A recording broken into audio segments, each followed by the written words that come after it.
Hello everyone, welcome back to Nepal online school. तपाईँहरूलाई Nepal online स्कुलमा फेरि पनि स्वागत छ। हामी आइडी बेस्ड लर्निङ प्लेटफर्ममा पढ्दैछौँ र पढ्ने क्रममा चाहिँ हामी ग्रेड 10को कम्पलसरी म्याथमेटिक्स भन्ने सब्जेक्ट पढिरहेको छौँ र कम्पलसरी म्याथमेटिक्समा चाहिँ आजको सेसनमा चाहिँ मैले तपाईँहरूलाई ट्रायङ्गल एन्ड क्वाड्रिलेटरलको चाहिँ अब एसीको प्र्याक्टिस गर्नको लागि इक्जाम्पलहरू लिएर आएको छु है, एसीको प्र्याक्टिसको लागि। र आज हामी एकदम भेरी सर्टदेखि ट्रायङ्गल एन्ड क्वाड्रिलेटरलको कम्प्लेक्स क्वेसनहरू, लङ क्वेसन एन्सरहरू चाहिँ सल्भ गर्छौँ भेरी सर्टदेखि है। भनेपछि आज हामी भेरी सर्ट सल्भ गर्नेछौँ पहिला सुरुमा है। अब भेरी सर्ट सल्भ गर्ने बेलामा के हुने भयो हेर्नुहोस् है त। 1 नम्बर नै भनौँ। 1 नम्बरमा चाहिँ हामीलाई कस्तो खालको क्वेसन सोधिएको छ भन्दाखेरि म फिगर बनाउँछु, क्वेसन चाहिँ भन्छु ल। क्वेसन लेख्न त लेखिदिन्छु कि तर पुरै चाहिँ लेख्दिन्न। यस्तो खालको फिगर छ,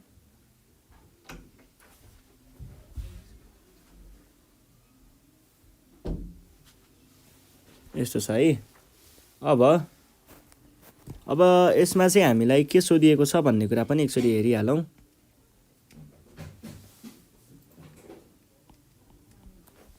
यस्तो दिएको छ, अनि यसलाई ए भनेको छ, बी भनेको छ, ई डी सी एफ यो भनेको छ।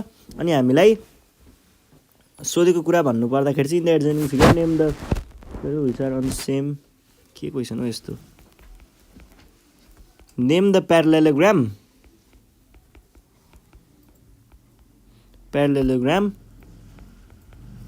which are on same base and between same parallel lines भन्छ। एकदमै सजिलो रहेछ, सजिलोदेखि कम्प्लेक्सतिर जानु पर्यो नि त। अब यहाँनिर हेर्नुहोस् है, हामीलाई के भनेको छ, यस्तो प्यारालेलोग्रामहरू भन्नु पर्यो अरे जुनहरू चाहिँ एउटै बेसमा र केमा छ अरे त, एउटै प्यारलल लाइनहरूमा चाहिँ अन्डर सेम प्यारलल लाइन्स भनेर भनेको छ। त्यस हिसाबले भन्नु पर्दाखेरि त यस्तो हुनु पर्यो डायग्राम त। ल यहाँनिर हेर्दाखेरि के देखिन्छ भन्दा एउटा कमन बेस भनेको यो बिसी जस्तो देखियो है, बिसी जस्तो देखियो।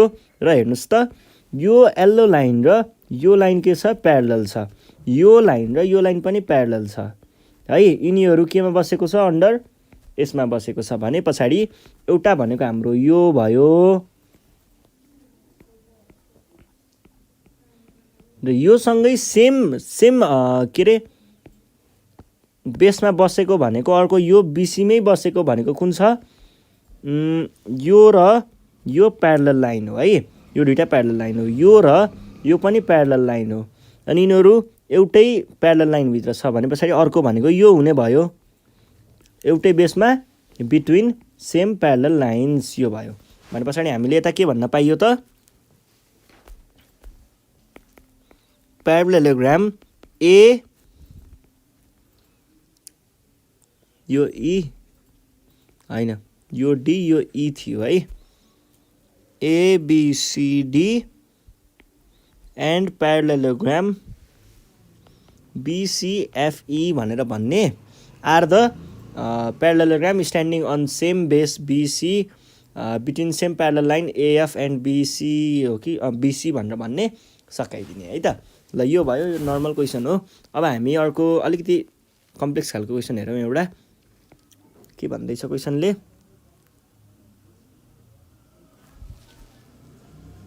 यस्तै खालको डायग्राम दिएको छ हामीलाई।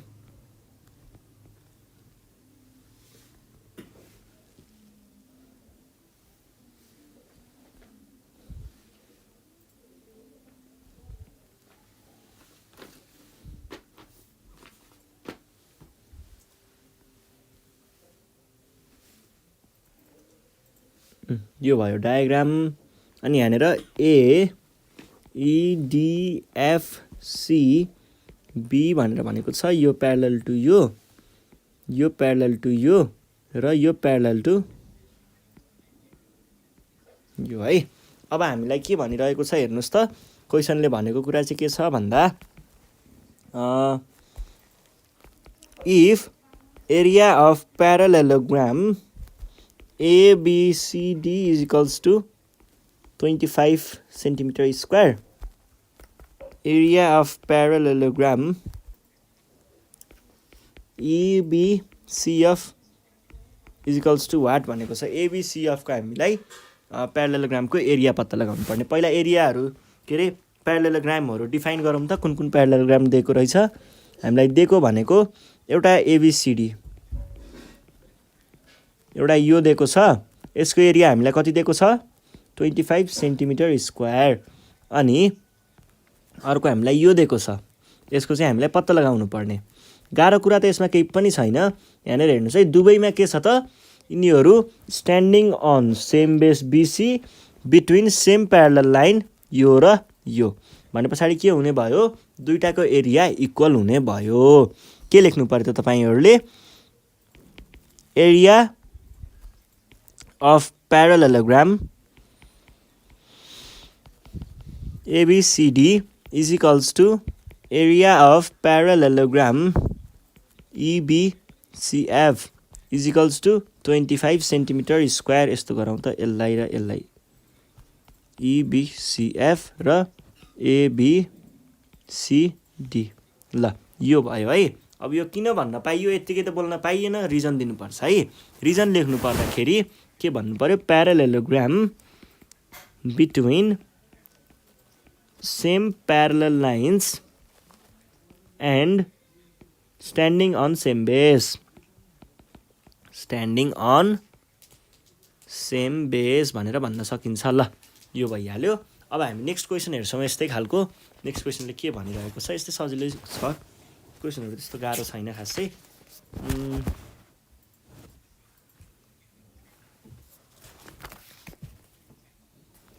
ल यो छ क्वेसन। यो भनेको 3 नम्बर क्वेसन भयो है। क्वेसनले भनिरहेको छ, if the area of TQR is 15 centimeter square, what's the area of parallelogram PQ?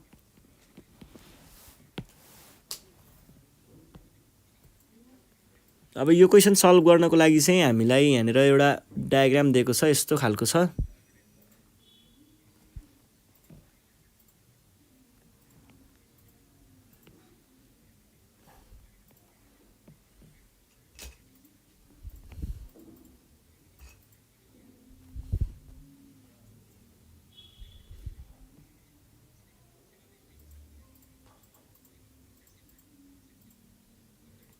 ल यस्तो दिएको छ। अनि हामीलाई यहाँनिर मार्किङहरू दिएको छ है। यसलाई M भने के अरे, यसलाई N भनेको छ, यसलाई Q होला, Q हो, QR S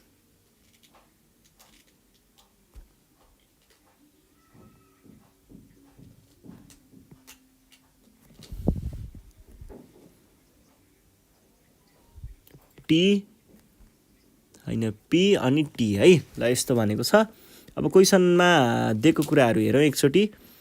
TQR भनेको के भयो, T Q र R भनेपछि यो ट्राइएङ्गलको हामीलाई एरिया थाहा छ, कति रहेछ 15 centimetre square.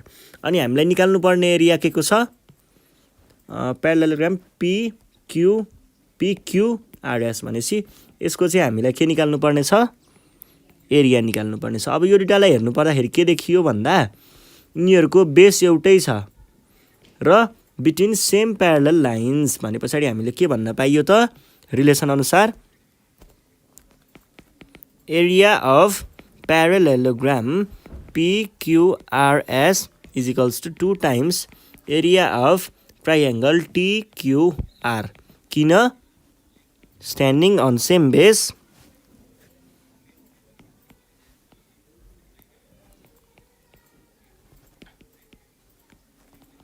Between same parallel lines भनेर भन्ने है त। अब यो भनेको 2 टाइम्स 15 कि 12 है, 15 सेन्टिमिटर स्क्वायर यो भनेको आयो 30 सेन्टिमिटर स्क्वायर र यो नै हाम्रो के हो त सोलुसन हो है। यो भइसके पछाडि अब हामीले के गर्नु पर्यो भन्दा नेक्स्ट क्वेसनतिर जानु पर्यो है त। नेक्स्ट क्वेसनले के भनिरहेको छ, क्वेसन नम्बर 4 मा पुग्यौँ हामी। यहाँनिर चाहिँ यो नि सजिलो छ, सजिलोदेखि गाह्रो गाह्रोतिर गर्दै जाने क्या हामी। यस्तो दिएको छ, यो गएर यहाँ जोडिएको छ, यो गएर यहाँ जोडिएको छ, यस्तो भएको छ। यो प्यारलल टु यो भनेर दिएको छ, अनि PONQ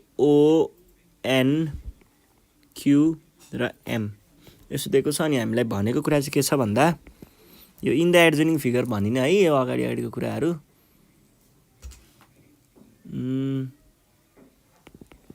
if MNO is equals to 25 centimetre square दिएको छ, फाइन्ड एरिया अफ PNO भन्छ। ल पहिला यहाँनिर दिएको कुराहरू हेरौँ है। हामीलाई MNO भनेको यो ट्रायङ्गल हो, यो ट्रायङ्गलको एरिया कति दिएको छ, यो ट्रायङ्गल भनेको 24 सेन्टिमिटर स्क्वायर।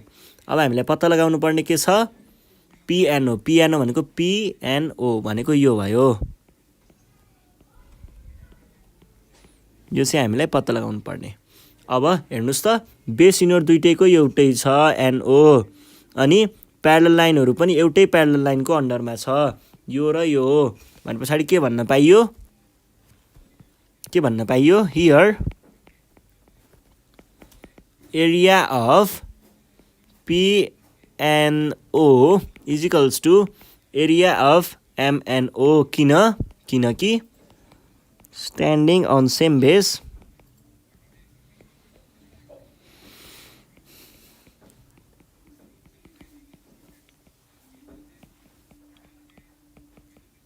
प्यारलल लाइन्स भन्ने सकाइदिने है त। ल यो नै भइहाल्यो हाम्रो एन्सर। अब हामी जान्छौँ नेक्स्ट क्वेसनतिर। केही होइन कि त्यस्तो गाह्रो केही पनि छैन। अब यो बेसिक यस्तै बेसिक कुराहरू बुझ्दै गयो भने नि सुरुदेखि हामीले पछाडिको गाह्रो क्वेसनहरू पनि सजिलैसँग सल्भ गर्न सकिन्छ है त। यो कुरा बुझ्नु पर्यो। अब हामी हेर्छौँ नेक्स्ट क्वेसन है।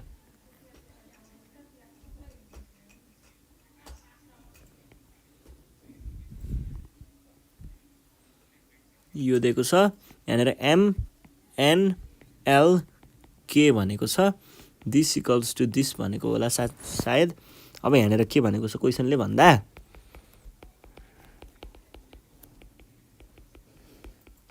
M is the midpoint of LN of triangle KLN if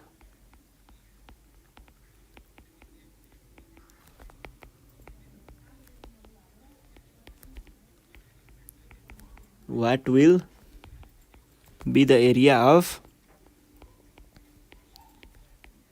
KMN। ल यस्तो भनेको छ। हामीलाई सोधेको कुरा हेर्नु पर्दाखेरि नि हामीलाई यहाँनिर पहिला सुरुमा भनेको कुरा हेरौँ त। भनेको कुरा हेर्नु पर्दा M भनेको मिड पोइन्ट हो रे, यो मिड पोइन्ट हो रे भनेपछि यो र यो इक्वल हुने भयो, यो कुरा थाहा भइहाल्यो है। KLN भनेको के भयो, यो ट्रायङ्गल KLN भयो। KLN को हामीलाई के दिएको छ, एरिया दिएको छ। कति दिएको छ, हामीलाई यसको एरिया दिएको छ 30 सेन्टिमिटर स्क्वायर। अब हामीलाई पत्ता लगाउनु पर्ने के छ, KMN। KMN को एरिया, KMN भनेको कुन भयो, KMN भनेपछि यो ट्रायङ्गलको चाहिँ हामीलाई एरिया पत्ता लगाउनु पर्ने छ है। ल हेर्नुहोस् त, मिड पोइन्टमा गएर सकिएको छ भनेपछि के हुन्छ जस्तो लाग्छ तपाईँहरूलाई यसको एरिया। कहिल्यै पनि कुनै पनि मिड पोइन्टले यो मिडियन के अरे यो पोइन्टदेखि यो थर्ड पोइन्टको मिडियनसम्म कुनै लाइन यसरी जोइन भएको छ भने हेर्नुहोस् न, यसलाई मिडियन भन्छ र यो मिडियनलाई चाहिँ के गर्छ, ठ्याक्क दुई टुक्रामा डिभाइड गर्छ कुनै पनि ट्रायङ्गललाई। भनेपछि के भन्न पाइयो हामीले यहाँनिर हामीले area of triangle KMN is equals to half area of triangle KLN भनेर भन्न सकिन्छ। किनकि मिडियन KM नै छ नि होइन, KM डिभाइड्स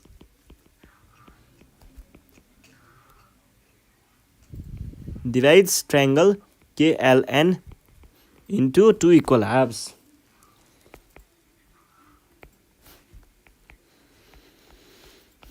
Equal halves भनेर भन्न सकिन्छ र यो भनेको कति आयो 1/2 into 30 is equals to 15 centimetre square. यो नै हाम्रो एन्सर भयो है त.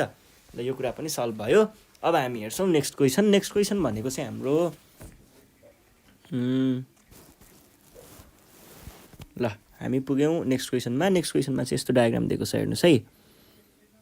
यो दिएको छ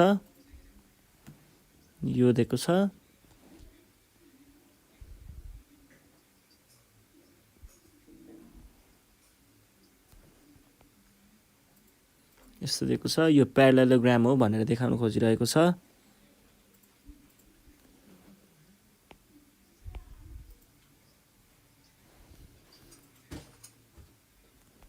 यो र त्योलाई प्यारलल देखाइरहेको छ र यहाँ 90 डिग्री भन्छ. BC मार्किङ पनि गरेको छ है. DE र A भनेको छ है. In the adjoining figure BC is parallel to AF भनेर भनेको थियो. BC यो इज प्यारलल टु यो. अनि इफ एरिया अफ प्यारलेलोग्राम क्वेसनै लेखौँ न. एडजोइनिङ फिगरवाला लेखिन है. If area of parallelogram EBCF is equals to 16 centimeter square, find the area of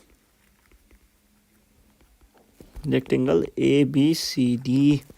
ल क्वेसनले भनेको कुराहरू हेर्नु पर्दाखेरि चाहिँ हामीलाई यहाँनिर प्यारलेलोग्राम ABCF हैन EBCF EBCF भनेको यो प्यारलेलोग्रामको चाहिँ हामीलाई एरिया क्वेसनले नै दिएको छ. कति दिएको छ 16 सेन्टिमिटर स्क्वायर. यो भयो 16 सेन्टिमिटर स्क्वायर. अब हामीलाई find the area of rectangle ABCD भनेर भन्छ. अब हामीलाई चाहिएको कुरा चाहिँ के रहेछ त ABCD को एरिया भनेको. ABCD भने के भयो A B C र D भने पछाडि यो वाला रेक्टेङ्गल हो नि त यो त. किनकि तल 90 डिग्री दिएको छ. 90 डिग्रीको को इन्टेरियरमा यो पनि 90 डिग्री हुन्छ. अनि यसको को इन्टेरियरमा यो पनि 90 डिग्री यो पनि 90 डिग्री. अनि parallelogram having all sides 90 degree are के हुन्छ आर रेक्टेङ्गल. यो भयो है. ल अब हामीलाई यो रेडवाला मार्कको चाहिँ एरिया निकाल्नु पर्ने छ. कसरी निकाल्न सकिन्छ होला त. केही गाह्रो कुरै छैन. B र C एउटै बेस भयो दुइटैको. अब रेक्टेङ्गल नि प्यारलेलोग्राम नै त हो नि है. अनि यो भनेको एउटै बेस भयो बिट्विन सेम प्यारलल लाइन्स. यति भन्दै सकियो. भनेपछि हामीले यहाँ के भन्न पाइयो here area of rectangle ABCD is equals to area of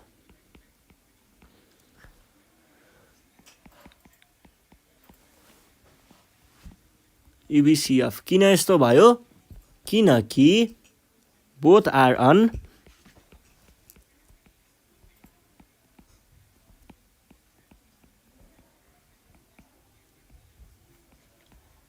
between same parallel lines भनेर भन्न सकिन्छ. कुरा बुझ्नु भयो नि है. अब यो भनेको के हुने भयो एरिया अफ रेक्टेङ्गल त दिएको छ नि त. कसरी दिएको छ भन्न पाइयो किनकि हामीलाई यसको एरिया दिएको छ. यसको एरिया दिएको भएर मैले यसको एरिया नि दिएको छ नि त भनेको. यो भनेको आयो 16 सेन्टिमिटर स्क्वायर. क्वेसन एन्सर यही हो. र आज हामीले यति नै गर्छौँ. यो भनेको एकदम बेसिक थियो है.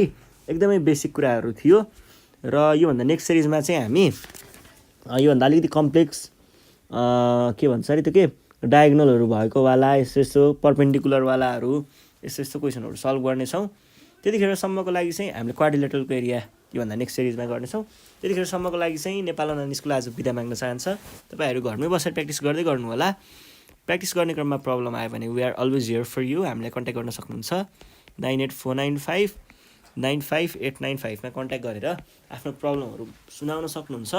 र आफूसँग केही प्रब्लमहरू कुनै प्रब्लमको सोल्युसन आउँदैन भने हामीलाई सल्भ गरिदिनु भनेर रिक्वेस्ट पनि गर्न सक्नुहुन्छ. अनि यही हो आजको लागि साथीहरूलाई ग्रुपतिर भिडियो सेयर गर्दै गर्नु होला र सब्सक्राइब गर्न नबिर्सिनु होला है त। यति भन्दै बिदा माग्छु, धन्यवाद।